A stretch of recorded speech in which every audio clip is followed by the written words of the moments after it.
waxtu bi moo guddi rek waaye bu guddiwul woon dinañ ko bennal ndax tey dañu am gan gu mat gan dañu am gan goo xam ne dañu fas yéene woon dalal xelam jiital ko ñu fas yéene ko nag wax ne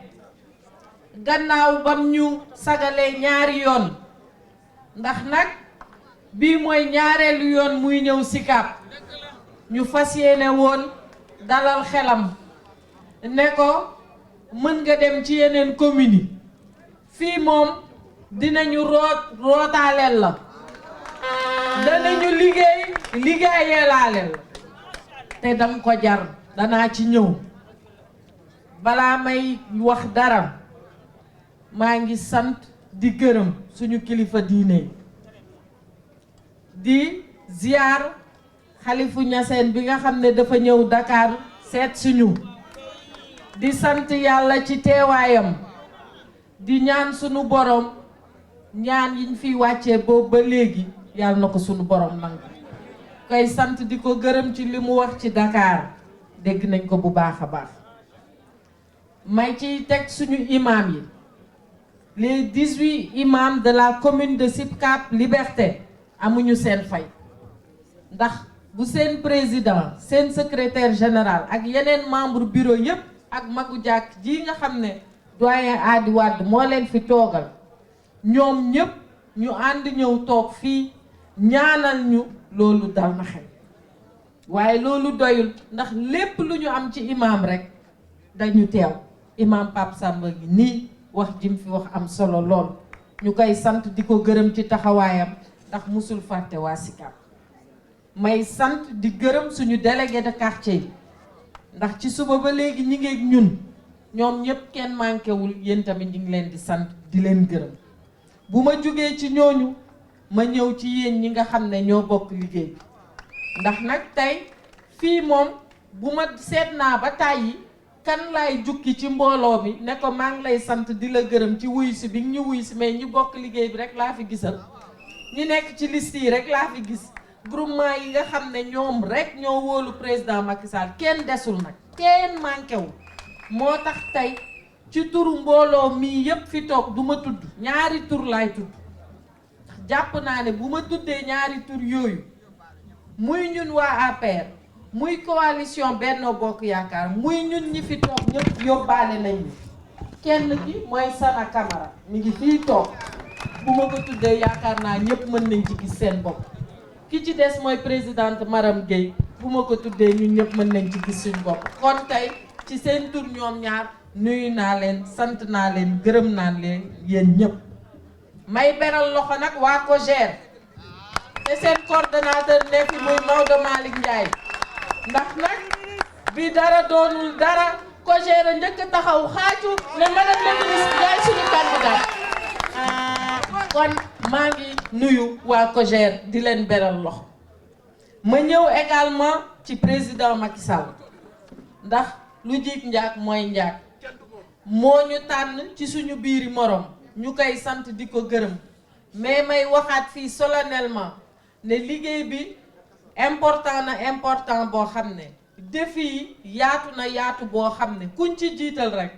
li nga war a njëkk bàyyi xel mooy gënoo kenn ëppoo kenn mënoo kenn sunu boroom a dogal waaye ñun ñëpp a liggéey kon maa ngi ñaan coalition Benno Bokk Yaakaar bi ñun ñëpp ñu àndandoor nekk benn mën a jëm ci liggéey bi li ci des nag mooy ñun ñëpp xam nañ ne defar liste yi metti woon na mettit boobu nag mu metti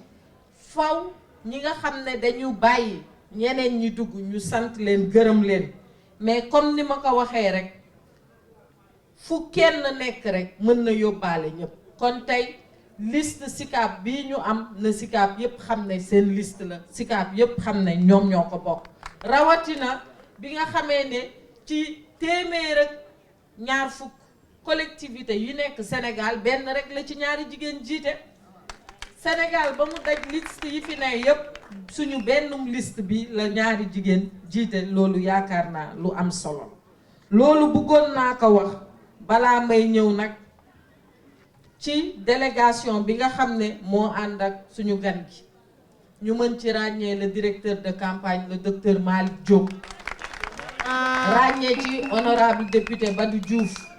ràññee ci Ibrahima Fall ak Jàmme ak mbooleem ñi nga xam ne Pape Thiam gis naa ñu bari ñoo xam ne ànd nañ ci délégation gan gi, maa ngi leen di sant di leen gërëm. Monsieur le ministre Abdoulaye Diouf Sarr, tête de liste de Benno Bokk Yaakaar à la ville de Dakar. Dakar la belle, Dakar la mère, Dakar la convoitée, mais Dakar la conquise, car acquise à l'ambition que vous nourrissez pour elle. Nous nous réjouissons de vous accueillir cet après-midi à l'occasion de la cérémonie d'installation officielle du comité électoral de Sicap Liberté. Cela vous a été présenté tantôt. Nous vous accueillons avec fierté et prenons l'engagement ici de contribuer à votre victoire au soir du 23 janvier 2023. Le cheminement administratif de notre pays est marqué par une politique de décentralisation prudente, progressive et irréversible. Cette décentralisation, qui se caractérise par l'existence des collectivités territoriales, dotées d'une personnalité juridique et d'une autonomie administrative et financière, constitue, à côté de la déconcentration, le fer de lance du déploiement de nos politiques publiques.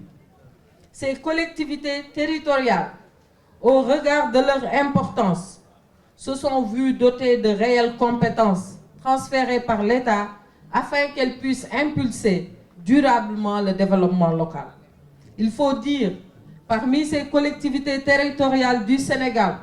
la ville de Dakar, au regard de son statut de capitale nationale, demeure sans nul doute une des priorités majeures dans le cadre de la mise en œuvre de notre politique de décentralisation. La ville de Dakar, à l'instar des villes modernes, se caractérise par l'existence d'enjeux et de défis majeurs, le plus souvent par la diversité d'organisations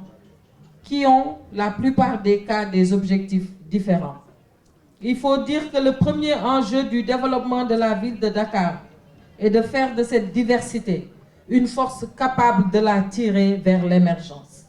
La prise en charge de cette diversité passera nécessairement par la conciliation entre l'intérêt général et les intérêts des particuliers. Au regard de ces importants enjeux et défis, nous estimons que la ville de Dakar doit être confiée à une équipe qualifiée, dynamique, capable de saisir les véritables enjeux du développement de nos terroirs. Cette équipe doit également être dirigée par une personne expérimentée qui connaît les rouages de notre politique de décentralisation. C'est pourquoi, Monsieur le ministre Abdoulaye Diouf Sarr, au regard de sa riche expérience administrative et de sa profonde connaissance de notre politique de décentralisation, demeure sans doute la personne qui présente le meilleur profil. C'est pourquoi,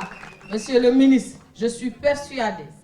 et tous mes camarades ici avec moi, que vous êtes indiscutablement l'homme qu'il faut, à la place qu'il faut.